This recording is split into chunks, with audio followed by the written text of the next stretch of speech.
प्रसंग चल रहा था। देवाधिदेव महादेव आदि गुरु भगवान शंकर का अपमान किया दक्ष ने। जब ये प्रजापति पद में हुए तो सभा हुई, उस सभा में सब महान जन पधारे, भगवान श्री हरि नहीं आए थे।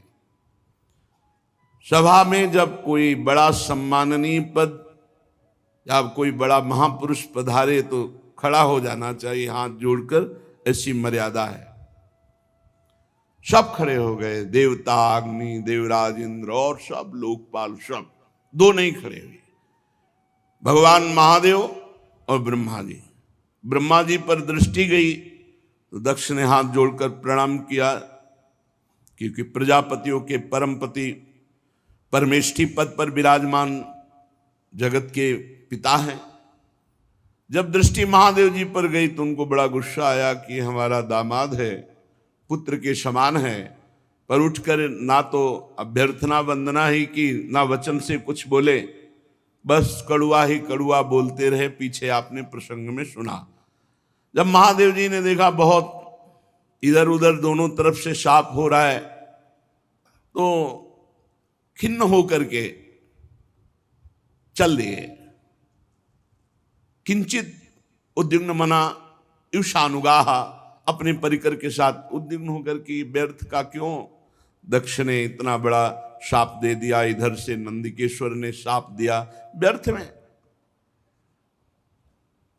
बहुत काल व्यतीत हो गया। वो भगवान शिव से बड़ा द्रोह करते थे दक्ष। यद्यपि उनकी लाडली सती जी भगवान शिव की अर्धांगिनी हैं, पर भगवान शिव से द्रोह बढ़ता ही गया दक्ष के हृदय में। सदा विद्विष तोरेवम कालौ वै धीमानयो। उस द्वेष को बार बार चिंतन करके नया बढ़ाता गया। यही अविवेक है। विवेक का कार्य है तत्काल द्वेष का नाश करके, जो आपसे ना बोले, जो आपसे झगड़ा करे, जो आपसे द्वेष करे, उससे भी द्वेष का नाश करने के लिए नम्रता पूर्वक व्यवहार करो, तत्काल नष्ट हो जाएगा द्वेष। पर वो बहुत समय तक द्वेष करता रहा। जब कोई महापुरुष से द्वेष करे और उसकी उन्नति हो तो जान लेना ये उन्नति नहीं है, ये उसको ऊपर चढ़ाकर पटकने के लिए व्यवस्था की गई। उसी समय ब्रह्मा जी ने प्रजापति तो पहले ही बना दिया था, प्रजापतियों का अधिपति बना दिया। प्रजापति नाम सर्वेशा माधिपत्य स्मयो भवत, और बढ़ा दिया, समस्त प्रजापतियों का अधिपति। अब तो और अहंकार बढ़ गया। भगवान शंकर को नीचा दिखाने के लिए ब्रह्म ऋषियों को निमंत्रण दिया और वाजपेयी यज्ञ किया, बिल्कुल शिव का भाग नहीं दिया।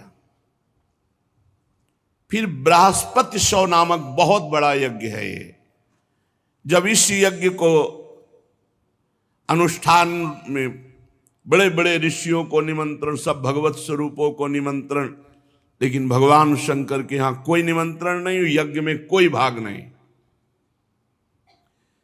यज्ञ उत्सव में सभी ब्रह्म ऋषि, देव ऋषि, पितर, देवता आदि अपनी अपनी पत्नियों के साथ पधारे। सबका विधिवत स्वागत किया दक्ष ने। खास बात यहां थी कि जो और बहनें थी सती जी की, तो कैलाश के ऊपर ही से विमान से चर्चा करते हुए जा रही थी। बड़ा निमंत्रण दिया है पिताश्री ने, बहुत आदर पूर्वक ऐसा। दक्ष कुमारी सती जी ने ये सुना। सती बिलोके व्योम विमाना, जात चले सुंदर विधि नाना। महाराज, कोई यज्ञोत्सव हो रहा है, हमें लगता है हमारे पिताजी का। क्या ये जो हमने सुना सही है भगवान शिव से? पूछ्यो तब शिव कहो बखानी, पिता यज्ञ सुनी कछु हर्षानी। भगवान शिव ने कहा सत्य है, तुम्हारे पिता इस समय बड़े पद पे हैं, बहुत बड़ा यज्ञ कर रहे हैं, और ये सब निमंत्रित देवांगनाएं, देवता, तुम्हारी बहनें, ये सब जा रही हैं।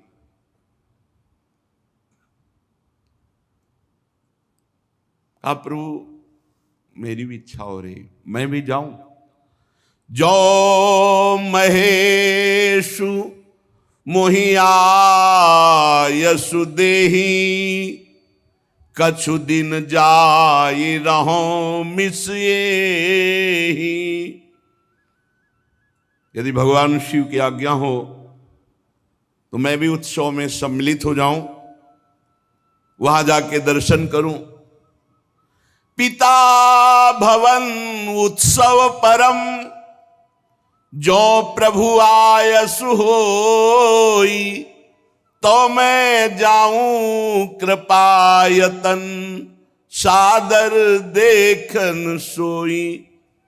यदि स्वामी का करुणा में प्रभु का आदेश हो तो मेरे पिताजी के यहां बड़ा उत्सव हो रहा है, आपने ही अभी बताया, तो मैं जाऊं उस उत्सव में सम्मिलित हो जाऊं। क्योंकि जानती भगवान शिव जाएंगे नहीं, बहुत बड़ा द्वेष मानते हैं दक्ष, तो अपने हृदय से वो इतना प्रियता है माता में, पिता में, कि अम्बा जी कहते हैं यदि आपका आदेश हो तो मैं जाऊं। अपने स्वामी, अपने प्रीतम से जो द्वेष करता है, अपमान करता है, निंदा करता है, शाप दे दिया, अब प्रधानता प्रियतम की होनी चाहिए या पिता पक्ष की? भगवान शंकर ने कहा कहेउ नीक मोरेहु मन भावा, यह अनुचित नहीं नेवत पठावा। ठीक कह रहे हो, मुझे भी अच्छा लग रहा है, अपने पिता के यहां जाना चाहिए, पर उन्होंने निमंत्रण नहीं दिया। सबको विश्व में निमंत्रण दिया है, पर हमें निमंत्रण नहीं दिया।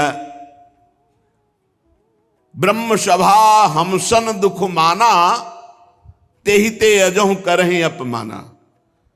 ब्रह्म सभा में एक बार तब से लेकर अभी तक वो द्वेष ही द्वेष कर रहे हैं और अपमान करते जा रहे हैं। जो बिनु बोले जाहु भवानी, रही न सीलु स्नेहु न कानी। मुझे लगता है कि बिना बुलाए तुम्हें जाना नहीं चाहिए, नहीं तो तुम्हारा सील, स्नेह, शांति, मान, मर्यादा सब भंग हो जाएगी। नहीं जाना चाहिए। तो अंबाजी ने भगवान शिव की तरफ प्रश्नवाचक दृष्टि से देखा। महाराज सारी बात तो आपकी ही है, यदि आप खड़े हो जाते तो मेरे पिता क्यों नाराज होते, और ये समस्या ही ना बनती। भगवान शंकर ने कहा त्वयोदितम शोभनमेव शोभने, अनाहुता अप्यभियंति बंधुषु।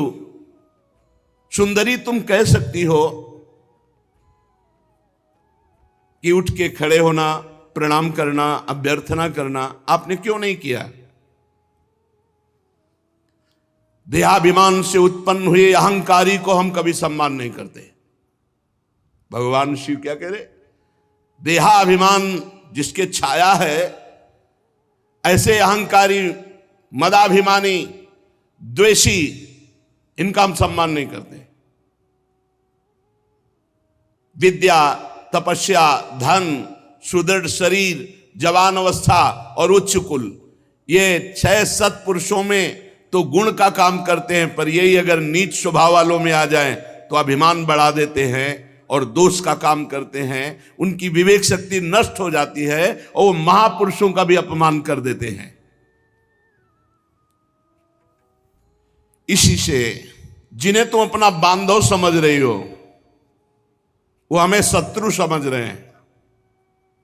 तुम्हें नहीं जाना चाहिए। बाण से बिंदने पर हृदय में उतना कष्ट नहीं होता जब प्रियजनों के द्वारा बाणी से हृदय भेद दिया जाता है। रात दिन वो बाणी वाले दुख देते रहते हैं, पीड़ा देते रहते हैं। सुंदरी, तुम जानती हो कि तुम्हारे पिता बड़ी उन्नति को प्राप्त हैं। वे तुम्हें बहुत प्रेम भी करते थे, अब नहीं करेंगे क्योंकि तुम मेरी अर्धांगिनी हो। तुम्हें मान नहीं मिलेगा क्योंकि मुझसे वो द्वेष करते हैं।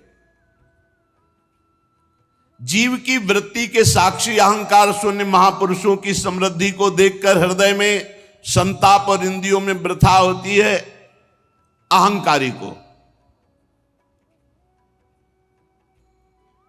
जैसे दैत्यगण हरि से द्वेष करते हैं, ऐसे अहंकारी महापुरुषों से बिना कारण के द्वेष करते हैं, उनकी निंदा करते हैं, उनका अपमान करते हैं। सुमध्य में सुंदरी ये सम्मुख जाना, नम्रता दिखाना, खड़े होना, प्रणाम करना, ये लोक व्यवहार है। तत्वज्ञानियों के द्वारा ये सब नहीं होता। तत्वज्ञानी बहुत अच्छे ढंग से लोक व्यवहार का निर्वाह करते हैं। क्या वो अंतर्दृष्टि से आत्मभाव में भगवान वासुदेव का ही नमन करते हैं, किसी दूसरे का नहीं। परम पुरुष वासुदेव को प्रणाम कर लिया, सबका प्रणाम हो गया। हम देहाभिमानियों का सम्मान नहीं करते। ना देह मानी ने, जो देह अभिमानी हैं ऐसों का सम्मान नहीं करते। पदाभिमानी, देहाभिमानी, इनका सम्मान नहीं करते। भगवत ऋषि जी ने भी कहा है, भूत भविष्य लोक 14 में भये होए हरि प्यारे, 300 व्यवहार हमारो अभिमानिन ते न्यारे। अभिमानिन भगवान शंकर ने भी कहा। सबके अंतःकरण में विशुद्ध भगवान वासुदेव विराजमान है। उन्हीं वासुदेव का नमस्कार, सबका नमस्कार। जैसे मूल में जल चढ़ा दो सब जगह पहुंच जाता है। हम तो सिर्फ भगवान इंद्रियातीत वासुदेव को नमस्कार करते हैं, दूसरे को नहीं। इसलिए विचार करो, प्रजापतियों के यज्ञ में मेरा क्या अपराध था? मेरे प्रति कटुवाक्य, तिरस्कार, अपमान, निंदा, शाप, ये सब क्या है? दक्ष यद्यपि तुम्हारे शरीर को उत्पन्न करने वाला पिता है तो भी मेरे से शत्रुता का भाव रखता है, इसलिए तुम्हें बिल्कुल नहीं जाना चाहिए। यदि ब्रजिष्यसि, यदि जाओगी तो मद्वचो भद्रम भवत्या न ततो भविष्यति संभावितस्य स्वजनात् पराभवो यदा सा सद्यो मरणाय कल्पते। यदि मेरी बात मान लो करके तुम नहीं जाती हो तो परा मंगल होगा, और अगर मेरी बात की अवहेलना कर दी और तुम चली जाती हो तो इतना ध्यान रखो, प्रतिष्ठित व्यक्ति का जब अपने प्रियजनों के द्वारा अपमान होता है तो उसका एक ही निर्णय निकलता है, मृत्यु। संभावितस्य स्वजनात् पराभवो यदा सा सद्यो मरणाय कल्पते, स्पष्ट भगवान शिव ने कह दिया। इसका परिणाम मृत्यु ही होगा अगर मनमानी करोगी तो। भगवान शंकर मौन हो गए। सती जी ने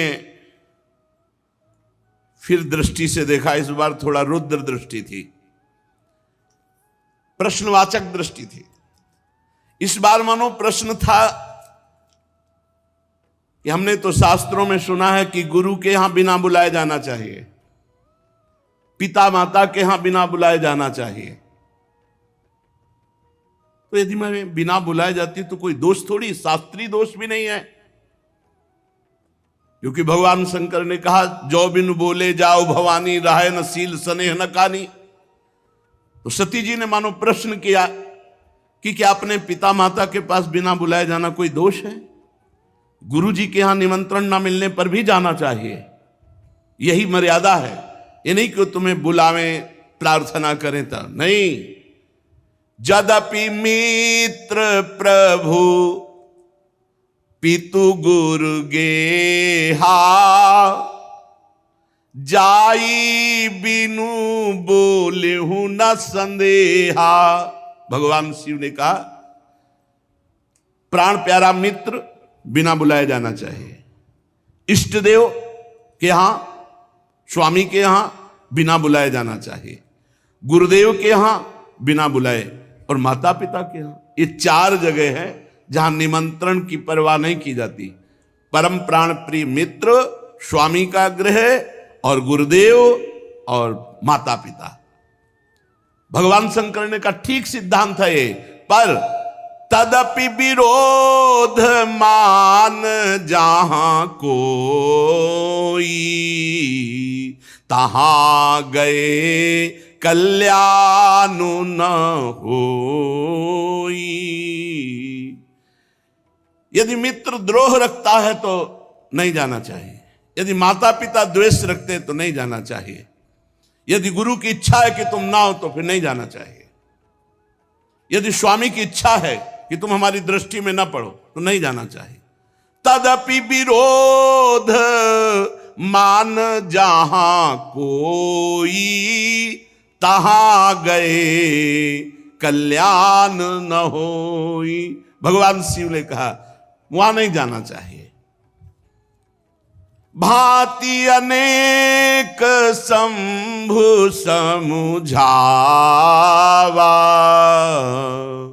भावी बस न ज्ञान उर आवा। भगवान शंकर बहुत प्रकार से समझा रहे हैं, लेकिन अंबाजी को भगवान शंकर की सीख इस समय अच्छी नहीं लग रही। क्यों? क्योंकि ममत्व जोर कस गया। माता पिता बहनों का प्यार बड़ा उत्सव है, सबसे मिलेंगी, ये जोर कस गया तो आद्य गुरु भगवान शंकर प्राण प्रीतम है, उनकी बात अच्छी नहीं लगी। खड़ी हो गई सती जी और अपने परिवार के जनों के दर्शन की इच्छा से कैलाश से चल पड़ी। फिर लौट आती है, फिर भगवान शंकर को देखती है, फिर चल पड़ती है, फिर लौट आती है। इस प्रकार कई बार ऐसी दुविधामयी स्थिति हुई। बंधुजनों की प्रबल मिलने की इच्छा और महादेव जी नाराज ना हो जाए, ये ऐसी दुविधा दुचित स्थिति आ गई। बार बार निकलना, बार बार वापस आना, आखिरी बार भगवान की शंकर की तरफ रोष दृष्टि से देखा, कांपने लगा शरीर सती जी का, और ऐसा लगा मानो भस्म कर देंगी। ततो विनिः स्वस्य सती विहाय तम शोकेन रोषेण च दूयता हृदा। शोक क्रोध चित्त को बेचैन कर दिया और भगवान शंकर की तरफ रुद्र दृष्टि से देखा। आखिरकार जिन भगवान शिव ने अपना अर्धांग उनको बनाया, उनको छोड़कर वो लंबी लंबी सांस लेती हुई माता पिता के घर की तरफ चल पड़ी। जब देखा महादेव जी ने कि अब सती जी तो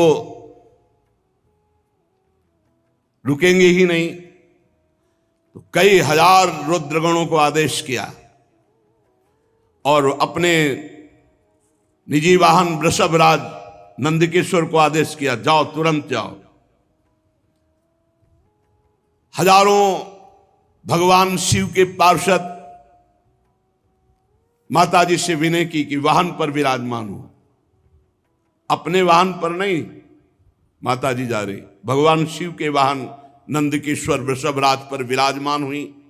मैना पक्षी गेंद दर्पण जितना सामग्री श्रृंगार की, श्वेत छत्र चंवर माला राजचिन्ह दुंदुभी शंख बांसुरी और हजारों की संख्या में शिव पार्षद आसपास से ये भगवान शिव ने अपनी तरफ से। माता जी आखिरी बार तो बहुत रुद्र दृष्टि देख करके गई।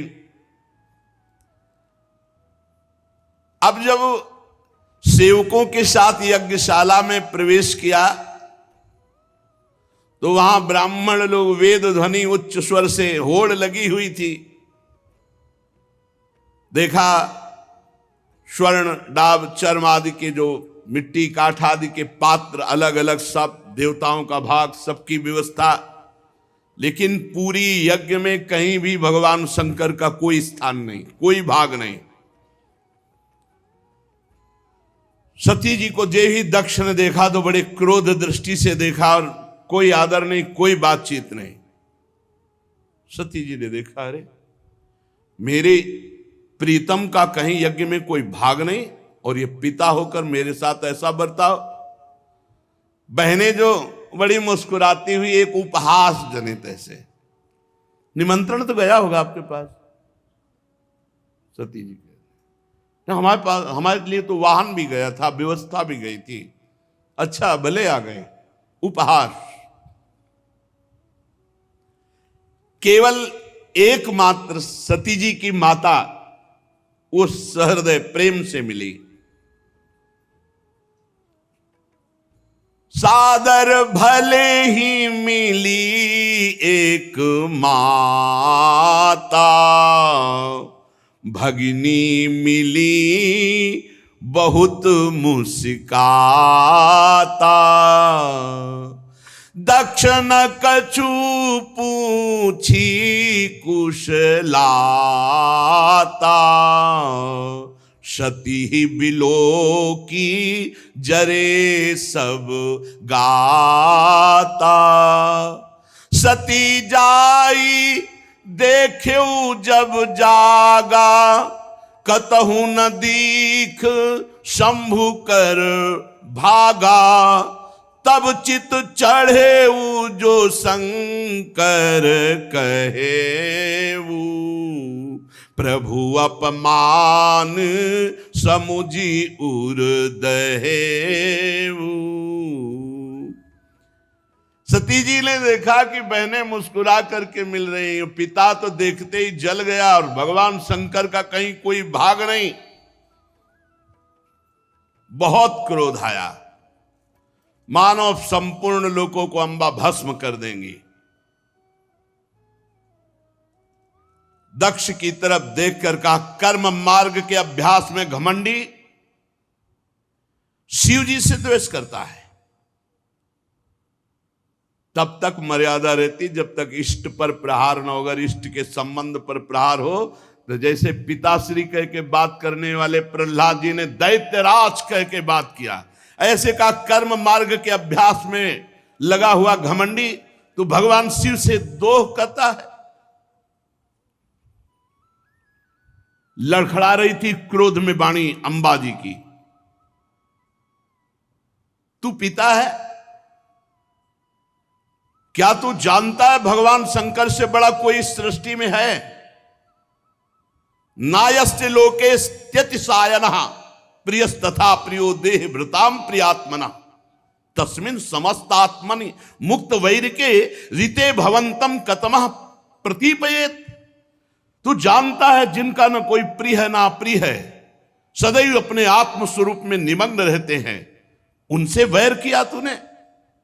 सर्व कारण परमेश्वर भगवान शिव से तेरे जैसा घमंडी और कौन हो सकता है जो वैर करे? ब्राह्मणों, तुम लोग दोष देख रहे हो फिर भी यज्ञ करा रहे हो। साधारण पुरुष ऐसा नहीं कर सकता। जिस यज्ञ में भगवान शिव का भाग नहीं दिया गया, अहंकार पूर्वक करता है, वो यज्ञ कैसा? इसका मतलब तुम सब दंड के भागी बनोगे। खेद है, महापुरुषों का अपराध जिस सभा में होता है और सभा सहती पूरी सभा को दंड भोगना पड़ता है, पूरी सभा को। जो दुष्ट मनुष्य स्वरूप इस शरीर को आत्मा मानता है और भगवान शिव से या महापुरुषों से द्रोह करता है, निंदा करता है, उसका सर्वनाश निश्चित होता है। महापुरुष नहीं करते कुछ, उनकी चेष्टा पर ध्यान भी नहीं देते, परंतु उनके चरणों की धूल उस महान अपराधी को भस्म कर देती, नष्ट कर देती है। महापुरुषों की निंदा जैसा जघन्य कार्य इन देहाभिमानी को ही शोभित होता है। शिव, ये दो अक्षर एक बार जिसकी मुख से निकल जाए तत्काल समस्त पापों का नाश करके परम पद प्रदान कर देते हैं। शिव, भगवान शंकर की आज्ञा का कोई उल्लंघन त्रिभुवन में कर सके? पवित्र कीर्ति मंगल में मेरे स्वामी शंकर से द्वेष करता है पिता, तू अमंगल रूप है, तेरा सर्वनाश निश्चित है। अंबाजी बोली, अरे भगवान शिव तो महापुरुषों के भी महापुरुष है, जिनका मन मधुकर ब्रह्मानंद रस में डूबा रहता है, जिनके चरणों की सेवा के लिए सनक सनंदन सनातन सनत कुमार बड़े बड़े ब्रह्म ऋषि याचना करते हैं। उन विश्वबंधु विश्व आत्मा भगवान शिव से वैर तेरे जैसा अहंकारी ही कर सकता है। अरे भगवान शिव स्मशान भूमि की चिता को लगाते हैं, नरमुंडों की माला पहनते हैं, जटा बिखेरे भूत पिशाच साथ रखते हैं, पर उनके चरणों से गिरे हुए निर्माल्य को ब्रह्मा आदि बड़े बड़े देवता मस्तक पर धारण करते हैं। निरंकुश, धर्म मर्यादा विहीन, अय दक्ष, जब मेरे स्वामी ये कहेंगे आओ दक्षायणी, तो मैं सुन नहीं पाऊंगी, क्योंकि शरीर से तेरा संबंध है और तू मेरे प्रीतम से द्रोह करता है, निंदा करता है। जब अपने स्वामी की कोई निंदा करे तो शरीर में सामर्थ्य हो तो उसकी जबान काट ले, नहीं तो कान बंद करके निकल जाए। अंबाजी कह रहे, करुणों पिधाए निर्याद्यत कल्प ईशे धर्मा वितर श्रणभिर नभिरस्य माने छिंदात प्रसई रुसती मसतीम प्रभुश्चे जिभ्याम। या तो कान में अंगुली डाल करके सभा से निकल जाए और या उसकी जबान काट दे जो अपने इष्ट की, अपने स्वामी की निंदा कर रहा हो। बकवाद करने वाली अमंगल रूप दुष्ट जिभ्या को काट डाले। दोनों इस समय में नहीं कर सकती, ना कान में अंगुली डाल के यहां से जा सकती हूं और ना तेरी जबान काट सकती हूं, इसलिए मैं अपने प्राण तो दे सकती हूं।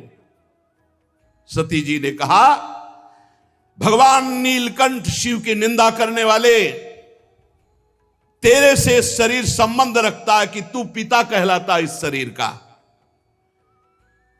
तो जैसे कोई भूल से गंदी वस्तु खा ली जाए तो उसे वमन किया जाता है, ऐसे भूल से मैं तेरे यहां पुत्री हुई हूं आकर, और तू मेरे प्रीतम का द्रोही है, इसलिए मैं इस शरीर को नहीं रखूंगी, क्योंकि शरीर तेरे से संबंध रखता है। महामुनि जिनके चरणों का आश्रय लेकर स्वरूप में रमण करते हैं, जो विधि निषेध से परे तत्व है, उन प्रभु शिव की अवहेलना। अरे अज्ञानी, तुझे पता नहीं मेरे प्रीतम शिव क्या है।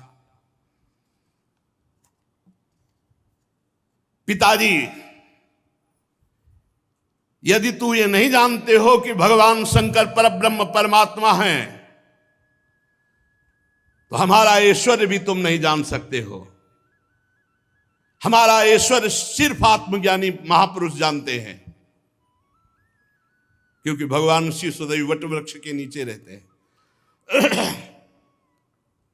चिता की राख, मुंडों की माला, चंद्रमा मस्तक पर, गंगा जी जटाओं पर, हर समय ध्यानस्थ या भगवत चर्चा परायण, कोई लौकिक सामग्री नहीं हो। जो झुका उसे विश्व बंदनी बना दिया, महाऐश्वर्य में बना दिया।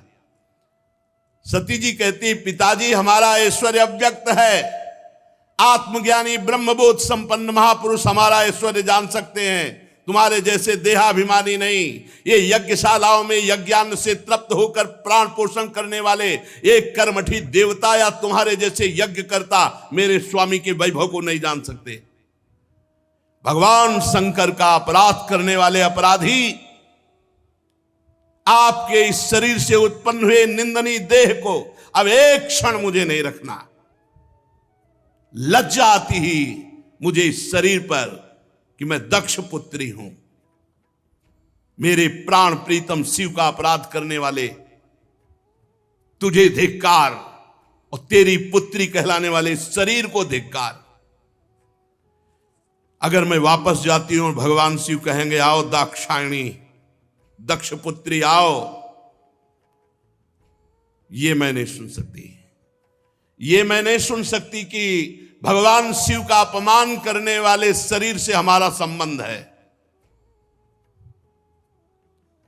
उत्तर दिशा की तरफ मुख करके मौन होकर बैठ गई, आचमन किया, पीला वस्त्र ओढ़ा, आंख मूंद करके योग मार्ग में स्थित हुई।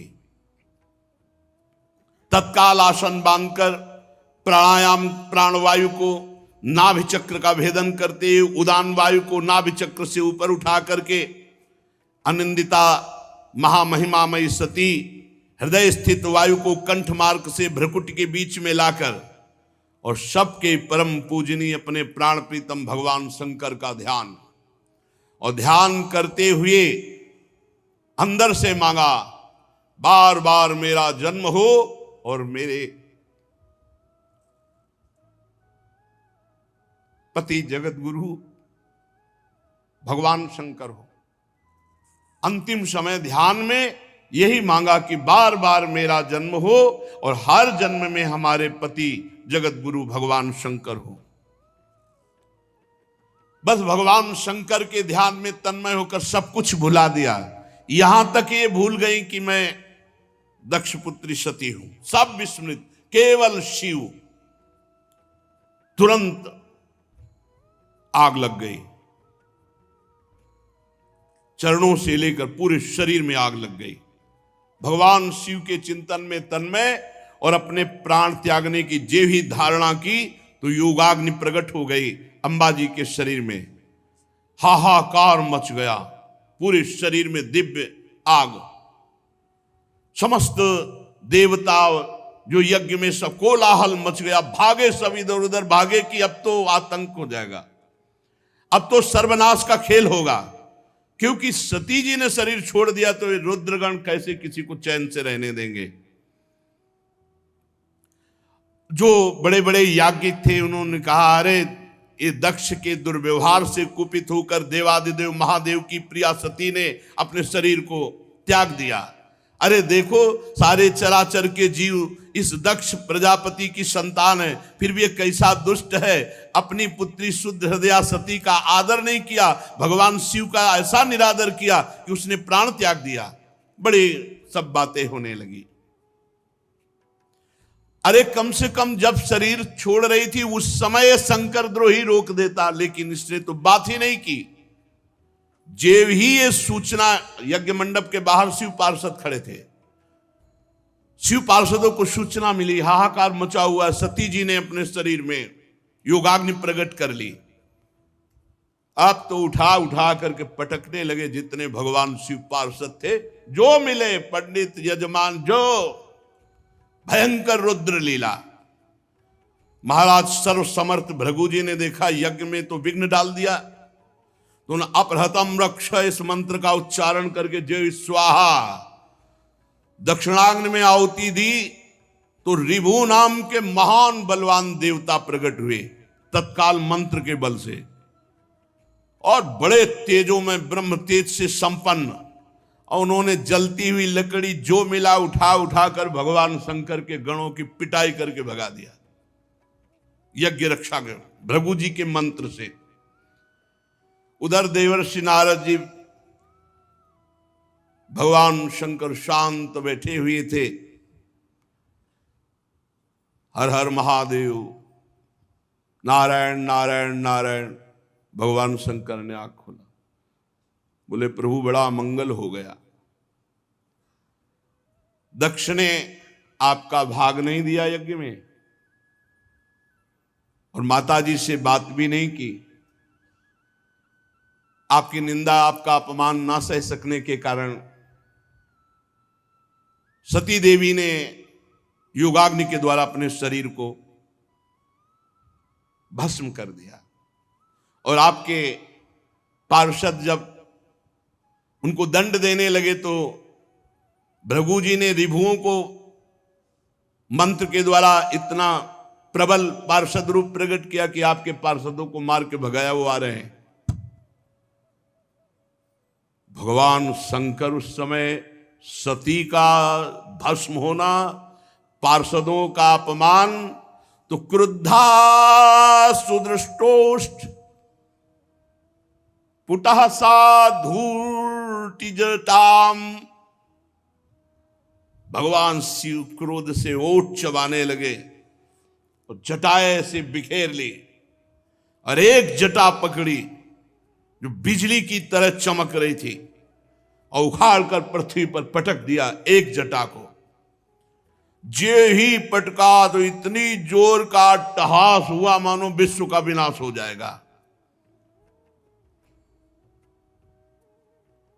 देखा, देखते देखते जमीन से आकाश को चीरते हुए इतना भयानक वीर, इतना शरीर विशाल था कि ऐसे देखो तो छाती स्वर्ग तक पहुंच चुकी थी। 1000 भुजाएं, मेघ के समान श्याम वर्ण, जलते हुए 3 विशाल नेत्र, बाहर मुंह से निकली हुई विकराल दाढ़ें, अग्नि की ज्वाला के समान लाल लाल जटाएं, गले में नरमुंडों की माला और 1000 हाथों में 1000 अस्त्र धारण किए हुए।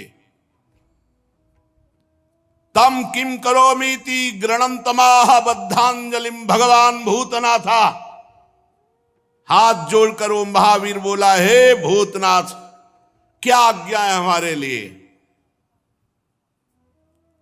दक्षम सयज्ञम जहि मद भटानाम त्वम गणो रुद्र भटांश को मैं।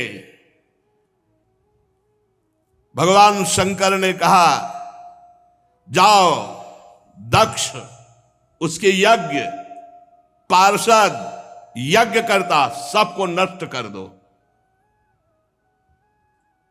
देवादिदेव भगवान शंकर जे भी ऐसी आज्ञा दी तो उस महावीर पार्षद का नाम वीरभद्र।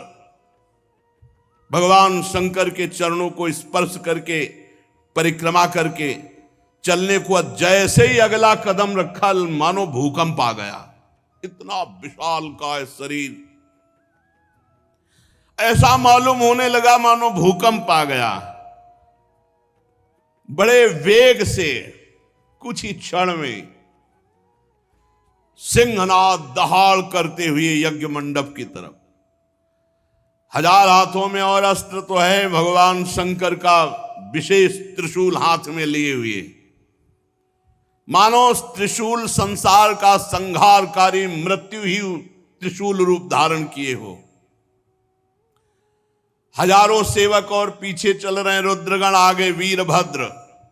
वीरभद्र के पैरों की धमक से पृथ्वी हिल रही थी। ऋत्वज यज्ञशाला में जजमान सदस्य ब्रह्म ऋषि धमक से समझ गए कुछ गड़बड़ होने वाला। अट्टहास सुनाई दिया, धूल दिखाई दी, तो जो चतुर विद्वान ब्रह्म ऋषि थे तो उन्होंने कहा कि अभी निकल लो। जो कुछ समझदार थे वो तो लघु शंका के बहाने, और जो थे कि मैं मंत्र के द्वारा अब देवता प्रकट करूंगा फिर रुद्रगणों की, अब वो बात नहीं थी, क्योंकि ये और कोई नहीं, महाकाल स्वयं रूप धर के वीर रुद्र का। जब वो चल रहे थे तो ऐसा लग रहा था आंधी तूफान चल रहा है, इतनी धूल उड़ रही थी।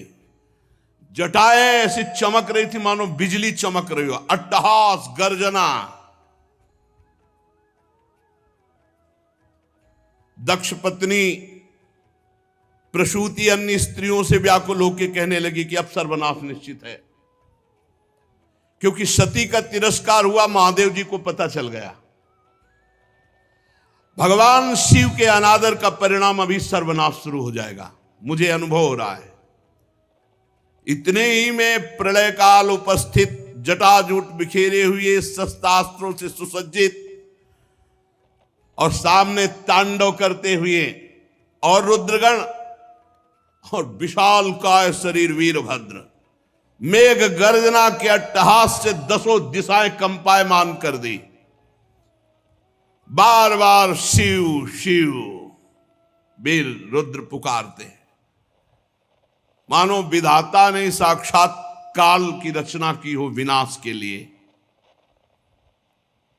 जो महात्मा जन ब्रह्म ऋषि भाग नहीं पाए, वो एक दूसरे की तरफ दया की दृष्टि से देख रहे थे। कोई मंत्र है, उच्चारण करो, अब बचाओ। इसी समय दौड़ करके रुद्र सेवकों ने संपूर्ण यज्ञ मंडप को, जो लघु शंका के लिए निकल गए थे तो बड़े प्रवीण थे, घेर लिया और भगवान शिव के जो गण हैं, किसी का मुख मगरमच्छ जैसा, कोई भूरे रंग का, कोई बौना, कोई कैसे कैसे भगवान शिव के गण हैं।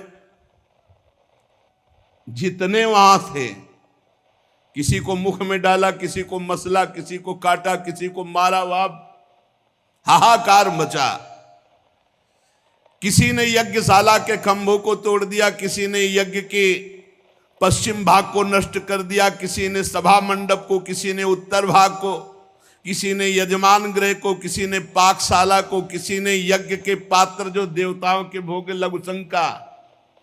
लघुशंका का यज्ञ नष्ट हो, दक्ष नष्ट हो और संपूर्ण सभा को दंड मिले, ये भगवान शिव का आदेश है। जो अग्नियां घी से तृप्त लघुशंका, पेशाब, हर देवता को दंड मिल रहा है। यहां भगवान शिव का तांडव शुरू। रुजुर यज्ञ पात्राणि तथैकेगाग्नीन नाशयन कुंडेषु मूत्रयन केचिद भिदुर्वेद मेखला। कोई यज्ञ कुंड में पेशाब कर रहा है, कोई वेदिक जो मंत्रों से मेखला सूत्रों से सुरक्षित रखा गया तोड़ दिया। कोई भी अग्नि वहां सुरक्षित नहीं थी जिसमें लघुशंका न की, सब बुझा दी। जो बड़े बड़े ऋषि शुरुआत लिए थे, पकड़ पकड़ के दाढ़ी मार पिटाई दक्षिणा।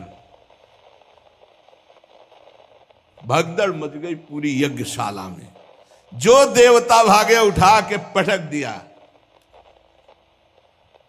मणिमान जी ने भृगु जी को, जो देवता विभू प्रकट किए थे, बांध लिया, उठा के पटक दिया और छाती में धर करके चरण उनकी दाढ़ी उखाड़ी। चंडीस ने पूखा को, जब वो साप दे रहे थे ना, देखते जो हंस रहे थे, जब सती जी नाराज होके बोल रही थी तब हंस रहे थे, तो चंडीस ने पहला घूंसा मारा कि 32 उनके बाहर निकल आए। जो पूषा देवता थे, नंदीश्वर ने भग देवता को पकड़ा, हो आंख दिखा दिखा के दोनों आंखें फोड़ दी। और वीरभद्र ने प्रजापति दक्ष को ऐसे, जैसे बाज अपने पंजे में पकड़ लेता छोटे पक्षी को, ऐसे दक्ष प्रजापति को पकड़ा। भगवान शंकर के रुद्रों की जो सेना थी, भयंकर लीला शुरू हुई। बड़े बड़े देवता गिरा के मार पत्थर कुचल रहे हैं। जितने ऋत्वा सदस्य देवता जितने आए हुए निमंत्रण में थे, कोई ऐसा नहीं जिसको पीटा न हो, जिसके अंग भंग ना हो गए हो। भगदड़ मच गई पूरी, किसी को भागने नहीं दिया, आसपास से घेरे हुए। भृगु जी शुरुआ हाथ में लिए थे। वीरभद्र का बड़ी लंबी दाढ़ी उखाड़ ली। जो प्रजापति ऐसे मुछ ऐठे हुए सब बैठे थे, महादेव जी के पार्षदों ने मुछ उखाड़ ली, किसी की दाढ़ी उखाड़ ली, दांत तोड़ दिए, आंख फोड़ दिए। भारी देवादिदेव महादेव जी के पार्षद इस समय न कोई मंत्र काम कर रहा है, ब्रह्म ऋषियों का न साफ काम कर रहा है कि जाओ कुछ नहीं, जल लिए रहो हाथ में, कुछ नहीं। ये शिव प्रताप है।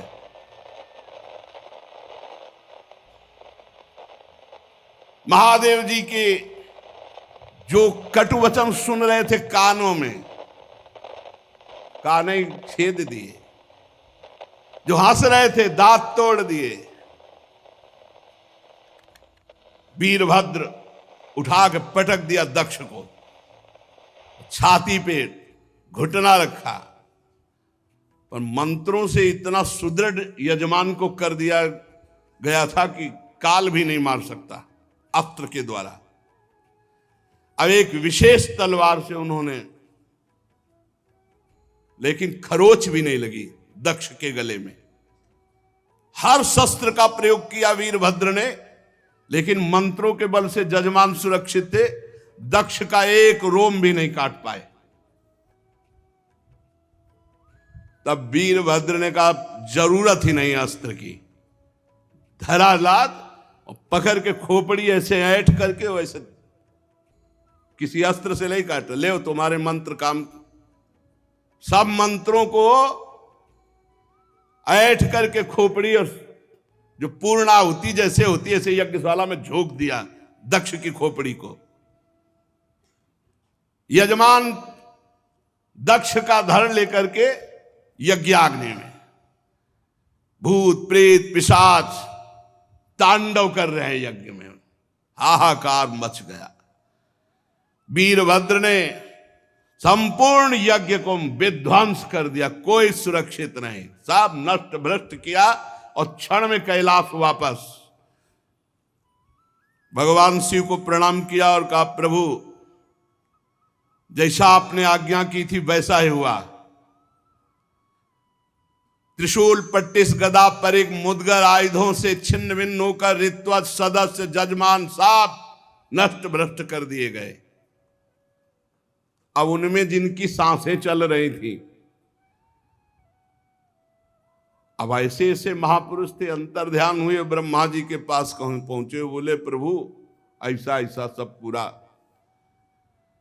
दो नहीं गए थे इस यज्ञ में, न ब्रह्मा जी गए थे न भगवान हरि गए थे। ये पहले से जानते थे कि जहां शिव का अपमान होता है वहां सर्वनाश लीला होती है, इसलिए यज्ञ में नहीं गए थे, न ब्रह्मा जी न श्री हरि। जब जो बचे हुए देवता वो जाकर के वहां प्रार्थना की, सब अंग भंग। भगवान श्री हरि ने कहा परम तेजस्वी पुरुष का अगर कोई दोष भी बन जाए तो उसका अपराध नहीं करना चाहिए, फिर निर्दोष महापुरुष का अपराध करने पर तो सर्वनाश हो ही जाएगा। अगर वो तेजस्वी पुरुष है, अगर उससे कोई अपराध भी बन जाए तो उसके साथ अपराध के बदले में अपराध न करे, नहीं तो नाश हो जाएगा। फिर जो निर्दोष महापुरुष हैं उनकी निंदा उनका अपमान तो सर्वनाश कर ही देगा। और फिर तुम लोगों ने भगवान शंकर का अपमान, भगवान शंकर की निंदा, भगवान शंकर को भाग्य न देना। चलो अब जो हुआ सो हुआ, सब चलो भगवान शंकर के पैर पकड़ो। तुम लोग शुद्ध हृदय से यदि भगवान शंकर की प्रार्थना करोगे तो बहुत जल्दी आशुतोष हैं, वो बहुत जल्दी प्रसन्न हो जाते हैं। दक्ष के दुर्वचन, दक्ष का अपमान, प्रिया सती का वियोग, इसलिए तुम यदि मंगल चाहते हो, दूसरा संकल्प ना बनने पावे, सब चलो भगवान शंकर के पैर पकड़ो, चल के क्षमा अपराध मांगो। अगर दूसरी बार कुपित हो गए तो लोकपालों के सहित लोक के लोक भस्म हो जाएंगे, किसी की ताकत नहीं कि बचा सके। भगवान ने ऐसा कहा। भगवान रुद्र परम स्वतंत्र हैं, उनकी सामर्थ्य को न तो कोई ऋषि मुनि जानता, न कोई देवता जानता है, न देवराज इंद्र जानते हैं, न यज्ञ स्वरूप और कोई, और यहां तक कि मैं स्वयं नहीं जानता हूं कि वो कितने सामर्थ्यशाली हैं। इसलिए एक ही उपाय है, चलो सब चरण पकड़ लो भगवान शंकर की।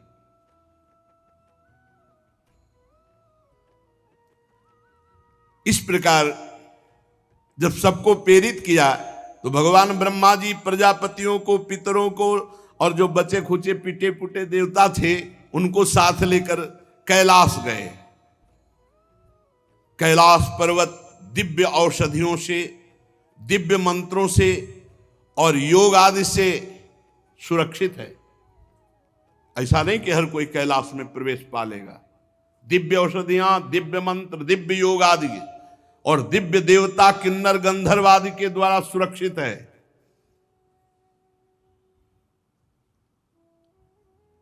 मणिमय शिखर कैलाश पर्वत के विभिन्न दिव्य धातुओं से युक्त है।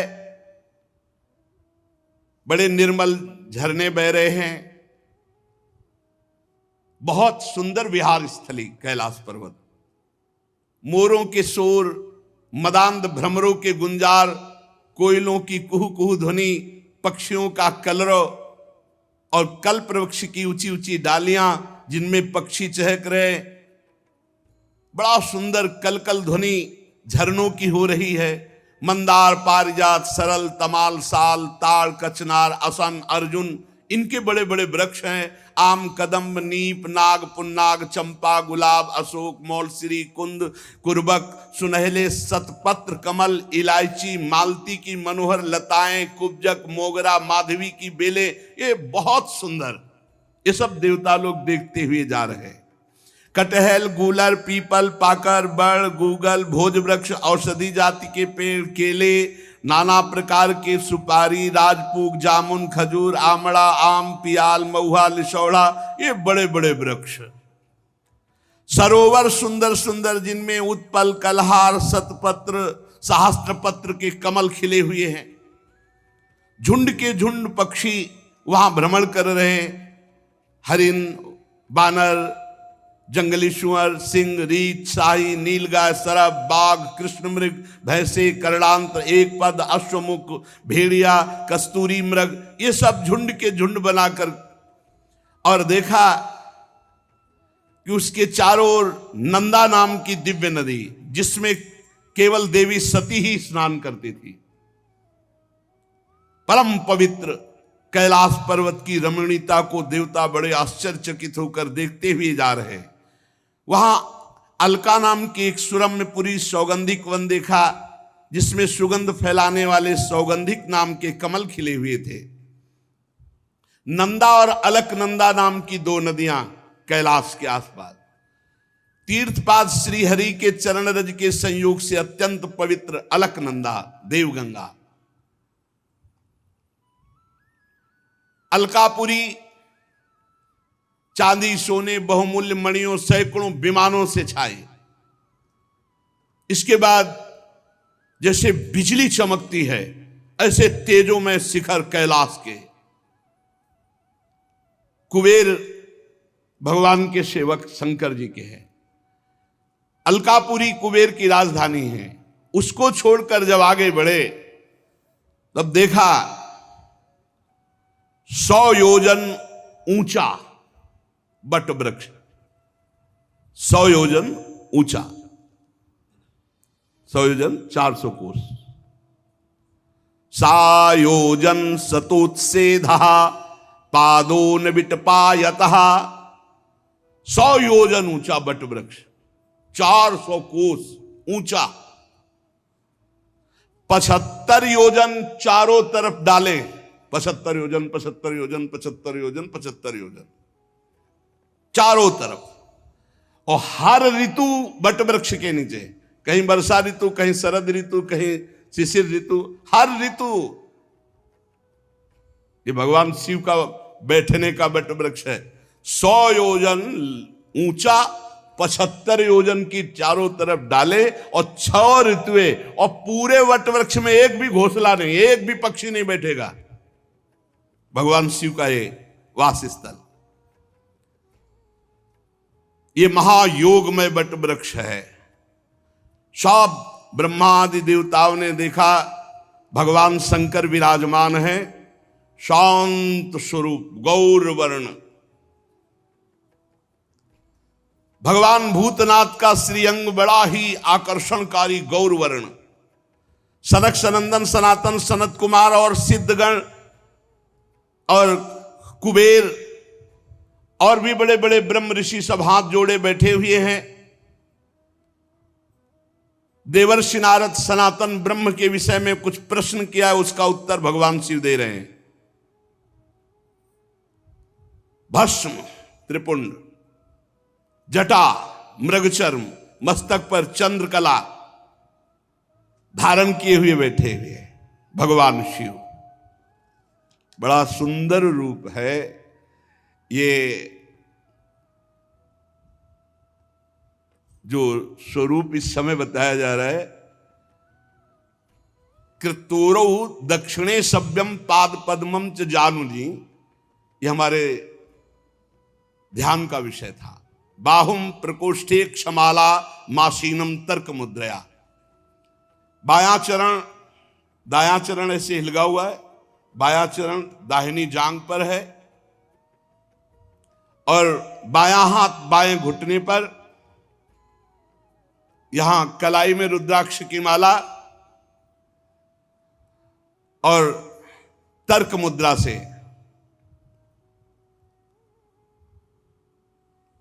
भगवान शिव ऐसे बाएं इसमें, बायां पैर दाहिनी जांग पे, दाहिना चरण हिलिग रहा है। और योग पट्ट कहते हैं काठ की बनी हुई टहनी, टेकनी जिसमें ऐसे वो ऐसे दाहिनी तरफ लगी हुई। बड़े बड़े देवता, मननशील मुनि, बड़े बड़े लोकपाल सब हाथ जोड़े खड़े हैं, ऐसी मुद्रा में उपदेश कर रहे हैं। यहां रुद्राक्ष की माला, ज्ञान मुद्रा, आशीष मुद्रा, अर्धनेत्र खुले हुए, बाएं चरण को दाहिनी जांग पर और दाहिना चरण हिलगा हुआ, वो ऐसा अद्भुत गौरवर्ण स्वरूप, यही ध्यान का विषय था।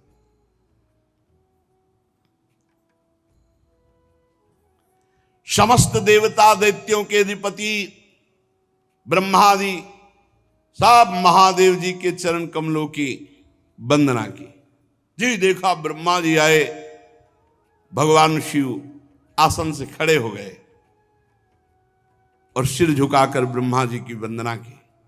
चारों ओर महर्षियों से, अन्यान्य सिद्ध गणों से सब घिरे हुए महादेव जी को, और ब्रह्मा जी भी नमस्कार मुद्रा में, और भगवान शिव ब्रह्मा जी को नमस्कार।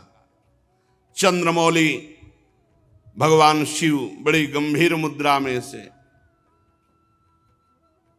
हंसते हुए ब्रह्मा जी ने कहा, जाने त्वामीशं विश्वस्य जगतो योनि बीजयो शक्ति शिवस्य च परम यत्तत् ब्रह्म निरंतरम।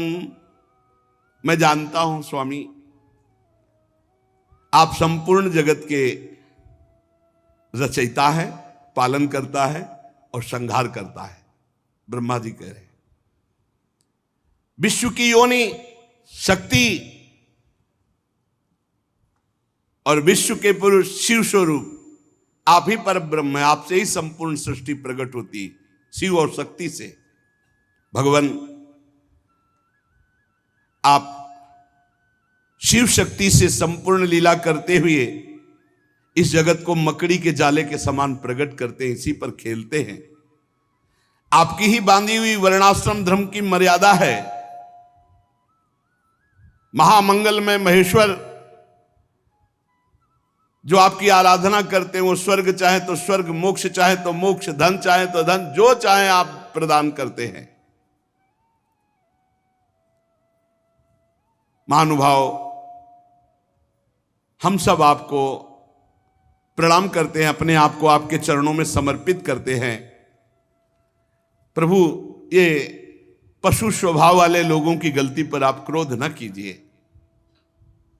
प्रभु आप कृपा कीजिए। ये देहाभिमानी लोग, इनकी नीयत अच्छी नहीं होती। ये दूसरों की उन्नति देखकर रात दिन कूढ़ा करते हैं और बड़े मर्म भेदी अज्ञानी दुर्वचन बोलते रहते हैं। प्रभु आप जैसे महापुरुषों को इनको दंड देना उचित ही है, पर अब शांत हो जाइए। प्रभु ये अज्ञान के द्वारा मारे हुए हैं। देवाधिदेव भगवान आप प्रसन्न होइए। ब्रह्मा जी ने, समस्त देवताओं ने बड़ी प्रार्थना की। कहा प्रभु यदि आप प्रसन्न हैं तो भगत देवता के नेत्र फोड़ दिए गए, उनके नेत्र मिल जाएं। भृगु जी की दाढ़ी जम आवे, जिन जिन के दांत मुंह आंख सब तोड़े गए हैं, सब देवता सबके अंग ठीक हो जाएं। रुद्रदेव जो जहां घायल हुआ है, जो जहां मारा गया है, वो वहीं से जी जाए, उसके अंग जग जाएं। और प्रभु अब कृपा करो, जजमान भी जिंदा होना चाहिए, यज्ञ भी पूरी होनी चाहिए। महादेव जी ने कहा मैं किसी पर नाराज नहीं होता हूं। देखो भगवान शिव ने कहा मैं किसी पर नाराज नहीं होता हूं। इत्यजे नानु नीतेन भवेन परितुष्यता नाघम प्रजेश बाला नाम वर्णये नानु चिंतये, क्योंकि मैं जानता हूं देव मायाभिभूता नाम दंडस तत्र धृतो मया। ये अपराधी लोग अपने कर्म के परिणाम में खुद नष्ट हो जाते हैं, मैं नाराज नहीं होता हूं। मैं तो केवल ये सावधान करता हूं कि तुम्हारा कर्म ही दंड रूप भयंकर धारण करके तुम्हें नाश कर देगा। ये उनका कर्म ही था जो वीर रुद्र के रूप में गया और नाश कर दिया। चलो सबके अंग भंग जिनके हुए हैं सबके अंग नवीन जागृत हो जाएं। जागृत हो गए। भग देवता मित्र देवता भृगु जिसका जो जो कुछ नष्ट हुआ वो सबके पूषा के दांत नए नहीं लगेंगे। अब हलुआ का भोग लगेगा इनको, बहुत खिल्ली उड़ा रहे थे, इनके दांत नहीं आएंगे केवल, और सबके अंग आ जाएं। अब इनके पिसा हुआ भोग लगेगा। और दक्ष प्रजापति का सिर तो जल गया, बकरे का सर लगा दिया जाए, भगवान शिव ने कहा, और यज्ञ पूरी की जाए, और यज्ञ का आखिरी भाग मेरा, तो यज्ञ पूरी हो जाएगी। जिनकी भुजाएं टूट गई हैं याज्ञिकों में से, तो अश्विनी कुमार की भुजाओं से, भृगु जी की दाढ़ी भृगु जी जैसी नहीं जगेगी, बकरी जैसी जगेगी। याद तो रहेगा इनको। भगवान शंकर के वचन सुनकर ब्रह्मा जी बोले धन्य है धन्य है। अरे किसी तरह प्रसन्न तो हो गए। धन्य नहीं तो दोबारा तीसरा नेत्र खोल देते तो लोक और लोकपाल सब भस्म हो जाते। शिव है शिव, जो इनको जानते नहीं है उसे बोले भगवान शंकर अपने में आ जाए तो कोई है ही नहीं, कोई है नहीं, कोई नहीं है मगर अपने भोले हैं बस इतनी बात समझो। इसीलिए इनकी कृपा से ही सब कुछ प्राप्त होता है। हरि की प्रसन्नता, हरि की भक्ति, हरि का प्रेम। आप जानते हो राधा वल्लभ जी कौन है? इन्हीं की आत्मा है, इन्हीं से प्रकट हुए हैं, इन्हीं से प्रकट हुए भगवान शिव है। भगवान शिव ने जब ऐसा भगवान शंकर के वचन सुनकर के कि भगवान शिव प्रसन्न हो गए, धन्य है सब देवता, अब वैसा ही किया गया। महादेव जी से कहा गया कि यज्ञशाला में पधारो, तो ब्रह्मा जी लेके गए महादेव जी को यज्ञशाला में। भगवान शंकर की दृष्टि पड़ते ही सब जीवित हो रहे जितने मारे गए थे, और जैसा जैसा विधान किया वैसा सबके अंग। अब एक जो यज्ञ पशु बकरा, वो उसका सर दक्ष के गर्दन में जोड़ा गया। जे ही जोड़ा गया तो शिव दृष्टि पड़ते ही उठ गए। बहुत कड़ुआ बोलते थे। शिव को देखा अब तो हृदय एकदम, महादेव जी की स्तुति करना चाहते थे पर सती जी का स्मरण आने पर आंसू आ गए और चिल्ला चिल्ला करके वो रोने लगे।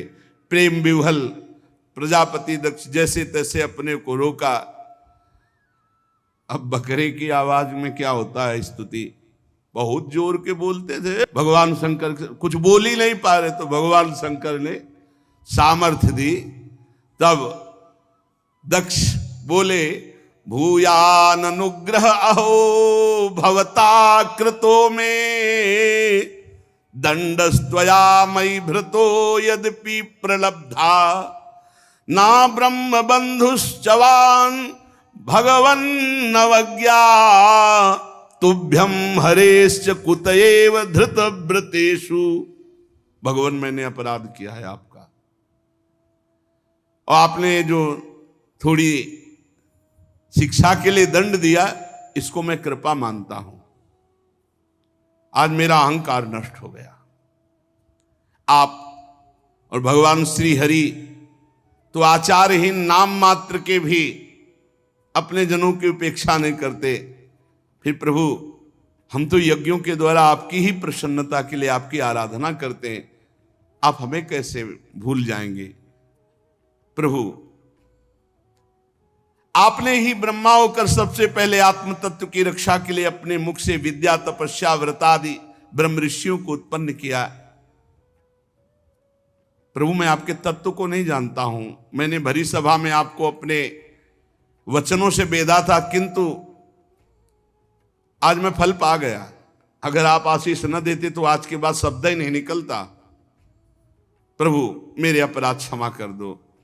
पूज्यतम महानुभावों को अपने जनों के अपराध क्षमा करने ही पड़ते हैं।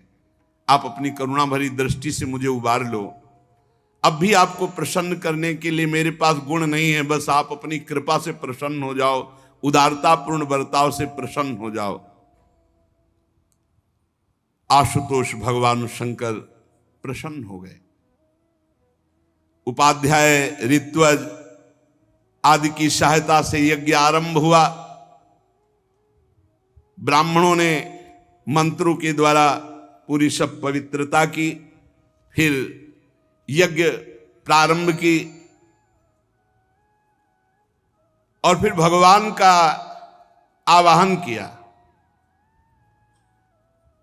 पहले यज्ञ में ना तो ब्रह्मा जी आए थे ना भगवान आए थे।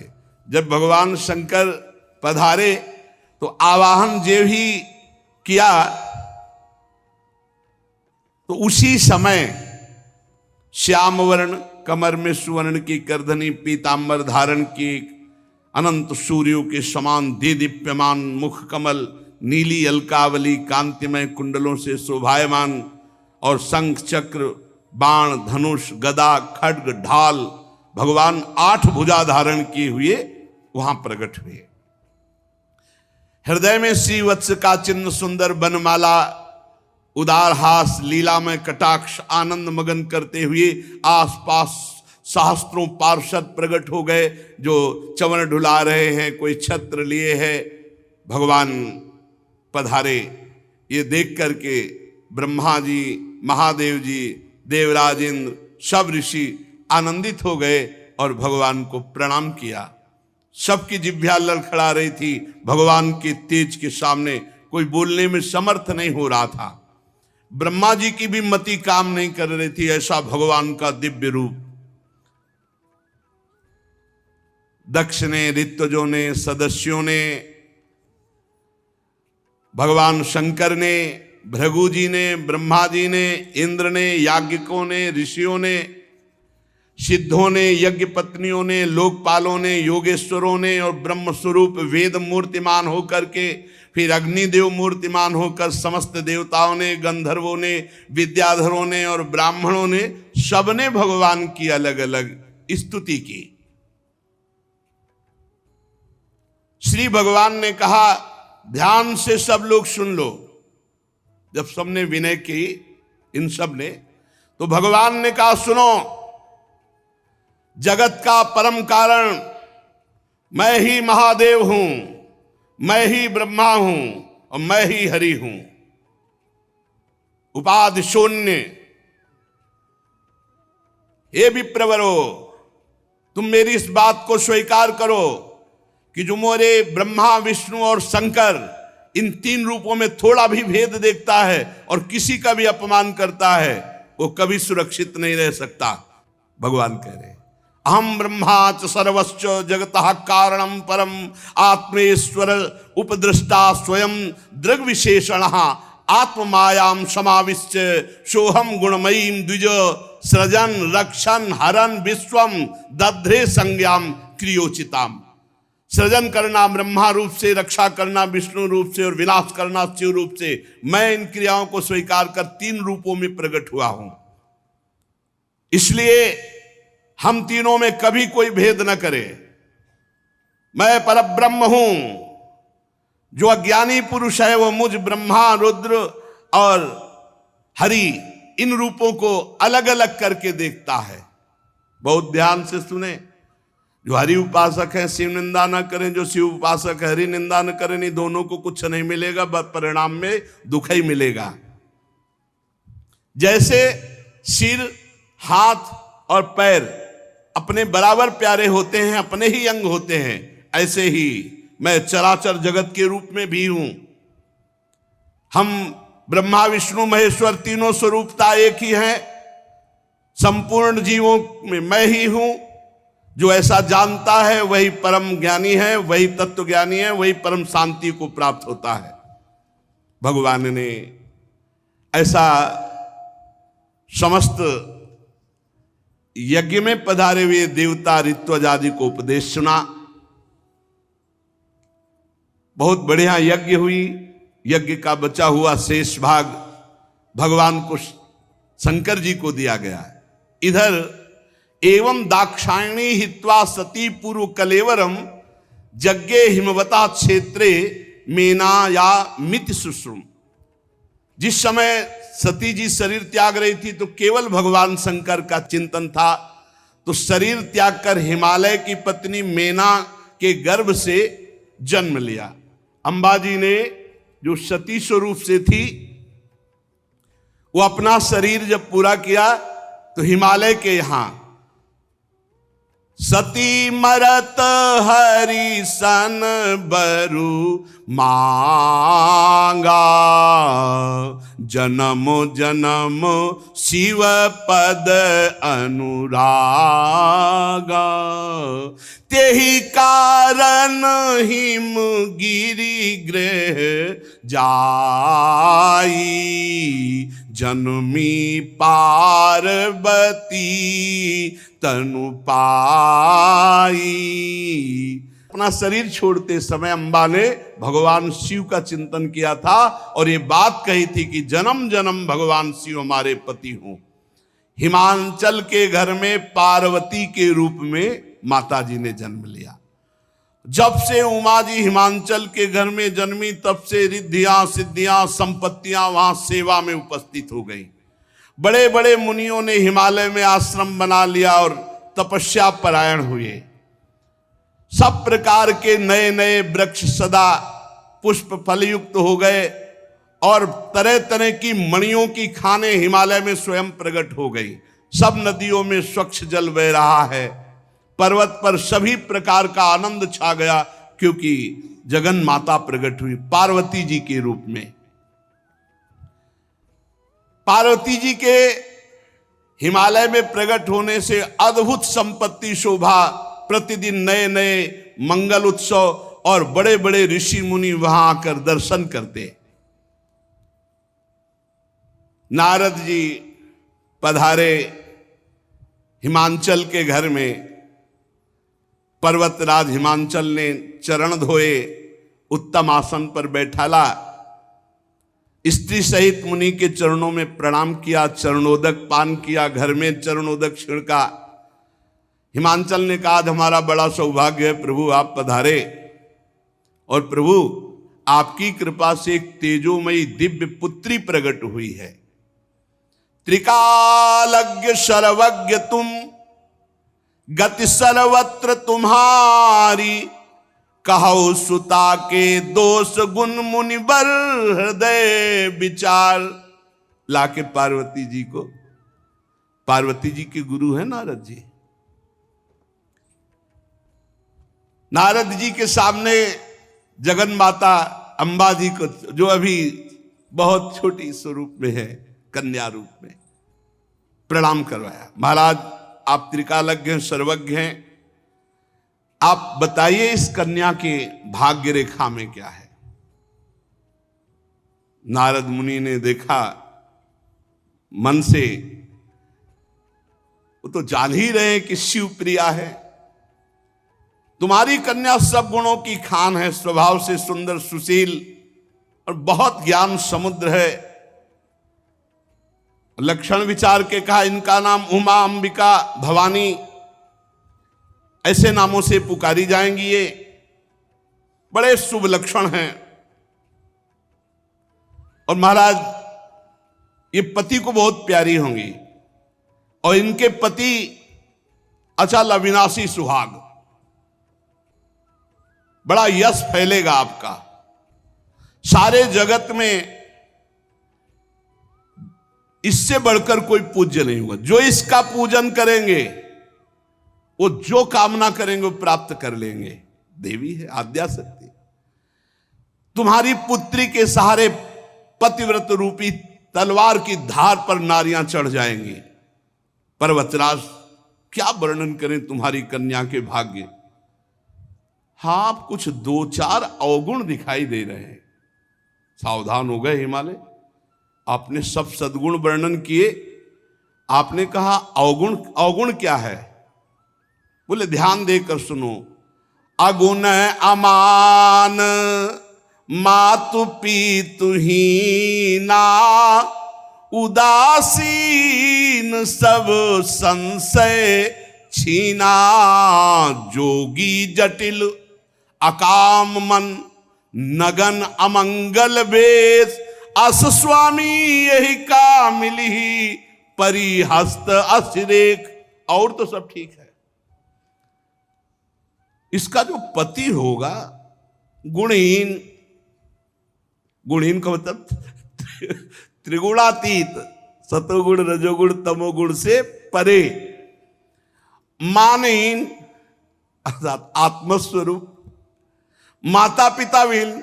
इनके कोई माता पिता नहीं, इनके कौन माता? जगत के माता पिता तो आप है। और उदासीन, किसी से मतलब नहीं, और लापरवाह, परम स्वतंत्र, बेपरवाह। जोगी, जटाधारी, काम है ही नहीं हृदय में।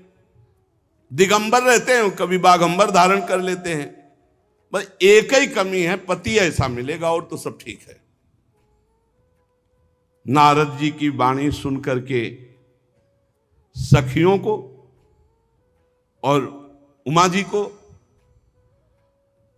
मैना और हिमांचल को, सबको आंसू आ गए, लेकिन अलग अलग भाव में। हिमांचल और मैना जी के आंसू आ गए, इतनी सुंदर पुत्री, ओ ऐसा विधाता की बुद्धि खराब, ऐसा वर्ग की, और उनके आंसू आ गए। सखियों का, हमारी सखी इतनी सुंदर, ऐसा पति। और उमा जी क्या है कि जिनको मैं चाह रही थी, ये सारे लक्षण उन्हीं में है, ये सारे लक्षण उन्हीं में है, अर्थात वो मुझे प्रभु शिव ही वर रूप में मिलेंगे। लेकिन कहा किसी से कुछ नहीं, सबके आंसू आ रहे, दशा अलग अलग है चिंतन की। सखियां पार्वती जी की तरफ देख रही कि इतना सुंदर रूप, त्रिभुवन त्रिपुर सुंदरी है माता जी, और पति ऐसा। कह रहे जोगी जटिल अकाम मन, नगन अमंगल वेश। अस्वामी यही का मिली, परिहस्त रेख। किसी की समझ में नहीं आ रहा। मानो हाथ जोड़कर हिमवान कह रहे कि कोई अनुष्ठान, कुछ ऐसा जिससे ये रेखा बदल जाए, पति ऐसा ना हो मिले। देव ऋषि जी कह रहे नहीं, भाग्य रेखा तो वैसे ही भाग्य रेखा है, और हम जो जो आपको कह रहे हैं, हमारी बात कभी झूठी नहीं हो सकती, आप याद रखना।